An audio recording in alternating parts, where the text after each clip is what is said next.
اور رکوع و سجود بھی ہو، تسبیح و تحلیل بھی ہو، اور اللہ کے نغمے بھی ہوں، اور لب پہ صلی اللہ کے ترانے بھی ہوں، مگر پھر جب دن ہو تو اس دن کا لمحہ لمحہ اور پل پل جو ہے وہ اللہ کی مخلوق کی خدمت میں صرف کیا جائے۔ اس لیے کہ طریقت بجز خدمت خلق نیز، طریقت خدمت خلق کے بغیر جو ہے وہ نہیں ہو سکتی ہے۔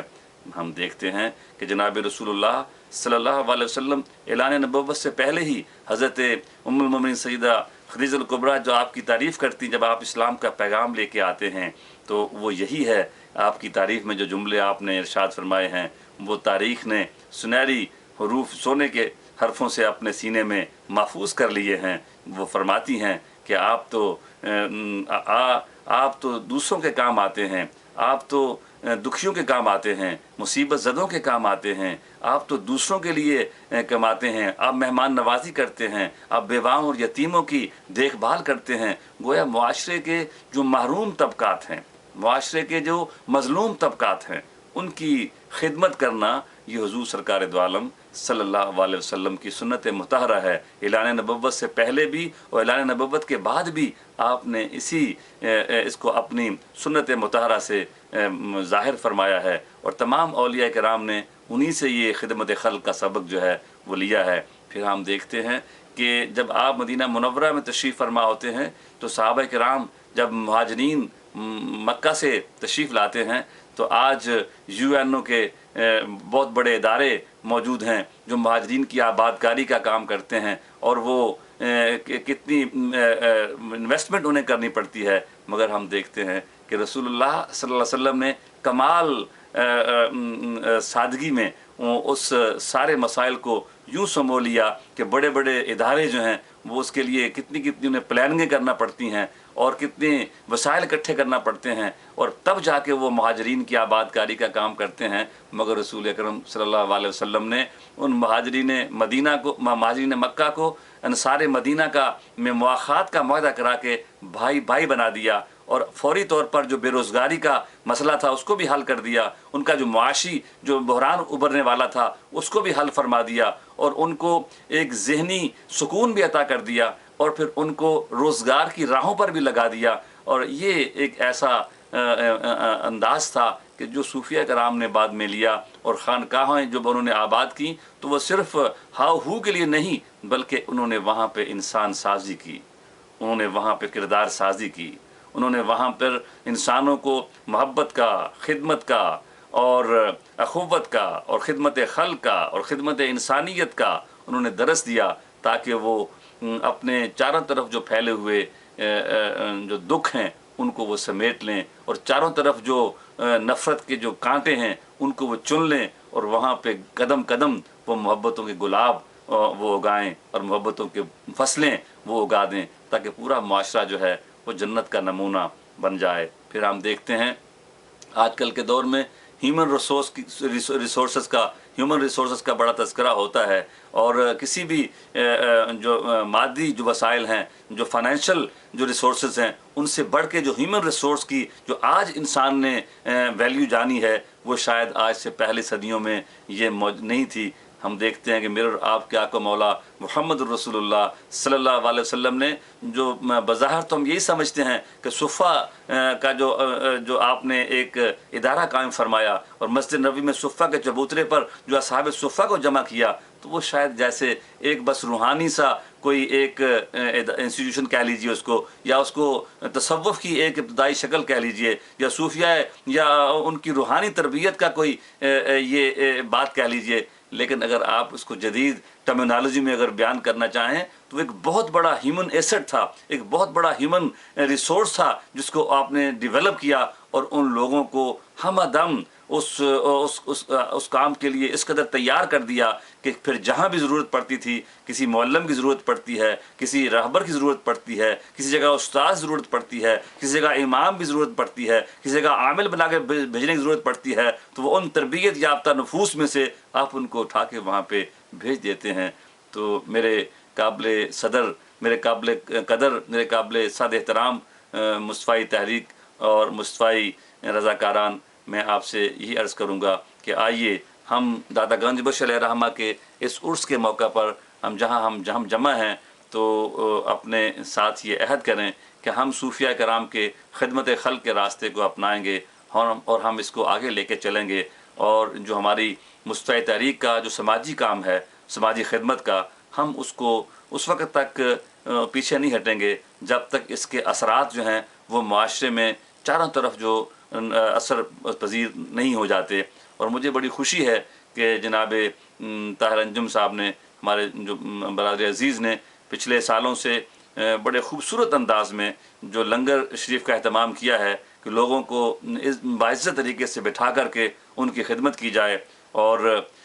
مجھے امید ہے کہ یہ کام بھی آپ کا آہستہ آہستہ ہر سال پہلے سے زیادہ بڑھے گا، اور لاکھوں لوگوں کو جو کھانا کھلانے کا جو عمل ہے اور اس باعزت طریقے سے اس پر بھی اللہ آپ کو برکت دے گا اور آپ اس میں کامیاب اور کامران ہوں گے۔ میری گزارش یہی ہوگی کہ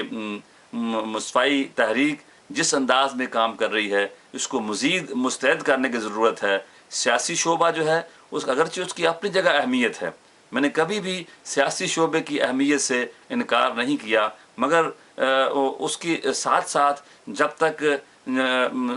لوگوں ذہن سازی نہ کی جائے، جب تک افکار کی نمود نہ ہو، جب تک لوگوں کو اپنے نصب العین کے لیے لوگ تیار نہ ہوں، تو وہ سیاسی جدوجہد جو ہے اس کا ثمر بار ہونا مشکل ہوتا ہے۔ کسی ایک مشن کے لیے ہجوم تو اکٹھا کیا جا سکتا ہے، لیکن جب تک وہ تیار نہ ہوں اس مشن کے لیے اپنے تن من دھن کے ساتھ اس کو اختیار نہ کر لیں۔ ہم جو بر صغیر پاک و ہند میں اگرچہ ہم دیکھتے ہیں کہ بادشاہ یہاں پہ آئے، انہوں نے حکومتیں یہاں پہ قائم کیں، مگر وہ حکومتیں وہ محض جسموں پر وہ حکومتیں قائم کر سکے، جو اصل میں لوگوں کی روحوں کو، لوگوں کے دلوں کو جو فتح کیا ہے، علاقے کو بے شک بادشاہوں نے فتح کیا ہے، غزنوی آئے ہیں، غوری آئے ہیں اور یہاں پہ اسلامی حکمران رہے ہیں، انہوں نے اس سرزمین کو فتح کیا ہے، مگر دلوں کی زمینوں کو جن ہستیوں نے فتح کیا ہے وہ صوفیہ کرام ہیں۔ اور صوفیہ کا راستہ محبت کا راستہ ہے، صوفیہ کا راستہ خدمت کا راستہ ہے، صوفیہ کا راستہ درد مندی کا راستہ ہے، صوفیہ کا راستہ دکھ درد بانٹنے کا راستہ ہے، صوفیہ کا راستہ نفرت کے کانٹے چن لینے کا راستہ ہے، صوفیہ کا راستہ بخشیا گری کا راستہ ہے، صوفیہ کا راستہ کاٹنے کا راستہ نہیں ہے، صوفیہ کا راستہ ملانے کا راستہ ہے۔ دادا گنج بخش کا اور تمام اولیاء کرام کا یہی پیغام ہے کہ دلوں کو دلوں سے جوڑا جائے، روحوں کو روحوں سے جوڑا جائے، اور قدموں کو قدموں سے ملایا جائے، اور لوگوں کو ایک ساتھ اکٹھا کیا جائے، اور لوگوں کے دکھ درد بانٹے جائیں، تاکہ پھر وہ لوگ آگے دوسروں کے دکھ درد بانٹنے کے قابل ہو جائیں۔ اور میں یہاں پہ اگر میری یہ بات موضوع سے ہٹ نہ جائے تو میں یہ کہنا چاہوں گا کہ جیسے میں نے پہلے کہا کہ سیاسی شعبے کی اپنی اہمیت ہے، مگر عوام کو اور عام لوگوں کی ذہنی آبیاری کے لیے، ان کے کردار کی تشکیل کے لیے، ان کے افکار کی تعمیر کے لیے، اپنے نصب العین پر، اپنے دین پر ان کو پختہ کرنے کے لیے کچھ ایسی ہستیاں ہونی چاہیے، کچھ ایسے ادارے ہونے چاہیے، کچھ ایسے لوگ ہونے چاہیے کہ جو اپنے لیے اعلیٰ مناصب کا خیال چھوڑ کر کے، جو اپنے لیے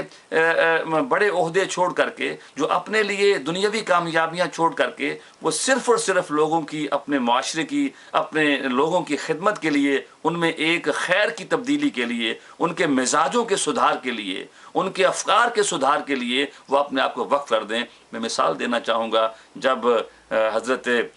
مجدد الافسانی رحمۃ اللہ تعالیٰ علیہ کو جہانگیر بادشاہ نے گوالیار قلعہ میں بند کر دیا تھا، قید کر دیا تھا، تو اس وقت بادشاہ کے دربار میں سے بہت سارے جو امراء تھے وہ حضرت مجدد پاک علیہ الرحمہ کے مرید تھے، اور مرزا عبد الرحیم خان خانہ انہوں نے پیغام بھیجا تھا کہ ہم نے بادشاہ جہانگیر کو قید کر لیا ہے، حضور آپ تشریف لائیے اور دہلی کے تخت پہ آپ بیٹھ جائیے۔ تو انہوں نے یہی جواب دیا تھا کہ فقیر بادشاہت کرنے نہیں آئے ہیں، ہم تو بادشاہوں کو ٹھیک کرنے آئے ہیں۔ تو صوفیاء کا جو پیغام ہے وہ شعبہ جو ہے وہ بھی کسی نہ کسی کو اس طرح رہنمائی کرنا ہوگی۔ جو اہل سیاست کا کام ہے، جو اہل حکومت کا کام ہے، وہ انہیں کرنے دیجئے، اور اس کے ساتھ جو کام ہمارے اسلاف نے کیا تھا، جو ہمارے صوفیاء نے کیا تھا، اس کی بھی ضرورت ہے، اور اس کے لیے بھی ہمیں افراد کی تیاری کے لیے، ذہن سازی کے لیے، کردار سازی کے لیے معاشرہ تب تعمیر ہوتا ہے جب معاشرے کی اکائیاں تعمیر ہوتی ہیں، معاشرہ تب اصلاح پذیر ہوتا ہے جب معاشرے کے افراد میں اصلاح آتی ہے۔ اگر فرد میں تبدیلی نہیں آتی ہے تو اوپر سے تبدیلی کبھی نہیں لائی جا سکتی، جب تک یہ تبدیلی کی پنیری نہیں لگائی جاتی، جب تک تبدیلی کی فصل کاشت نہیں کی جاتی، تو اوپر سے جو تبدیلیاں آتی ہیں وہ دیر پا نہیں ہوتی ہیں، اور جب جو معاشرے کی کوکھ سے پھوٹتی ہیں، جو معاشرے کی جڑوں سے جو تبدیلی کی فصل اگتی ہے، تو وہ لہلاتی ہوئی پھر ایک چمنستان بن جاتی ہے۔ تو میں مصطفی رضاکاروں سے آپ سے عرض کرنا چاہوں گا کہ جس طرح نبی اکرم صلی اللہ علیہ وسلم نے مواخات مدینہ کر کے لوگوں کو بھائی بھائی بنا دیا تھا، تو مصطفی تحریک کو یہ کام آگے بڑھ کے کرنا چاہیے۔ جیسے میں نے کہا کہ آپ یہ لنگر کا جو آپ نے اہتمام کیا ہے، بہت خوش آئند بات ہے۔ ایسی عید میلاد النبی صلی اللہ علیہ وسلم کا دن آگے آ رہا ہے، پہلے بھی آپ کرتے ہیں، تو مصطفی رضاکاروں کو اب بھی چاہیے کہ وہ دن جو ہے 12 ربیع الاول کا، وہ سرکار پہ صلوات و سلام بھی پڑھیں، درود پاک بھی پڑھیں، مگر وہ اپنا دن جو ہے وہ کسی ہسپتال میں 1 گھنٹہ گزاریں، کسی یتیم خانے میں 1 گھنٹہ گزاریں، کسی بوڑھے کے ساتھ 1 گھنٹہ گزاریں، کسی بیوہ کی خدمت کرتے ہوئے 1 گھنٹہ گزاریں، اور وہ اس طریقے سے اپنے اس کام کو آگے بڑھائیں۔ اسی طرح ہر بڑے شہر میں، ہر بڑے اسپتال میں مصطفی رضاکاروں کا ایک ڈیسک بننا چاہیے، جہاں پہ ہر مصطفی رضاکار جو ہے وہ یہ سوچے کہ اس نے اپنے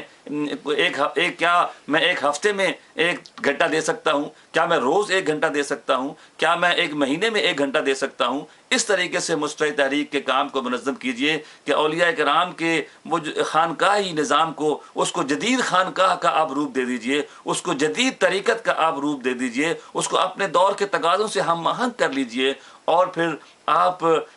جس طرح آپ کو چین نہیں آتا جب تک آپ نماز نہیں پڑھ لیتے ہیں، جس طرح آپ تسبیح و تحلیل کرتے ہیں، جس طرح آپ راتوں کو اگر جاگنے والے ہیں، جس طرح آپ تسبیح پہ استغفار پڑھتے ہیں،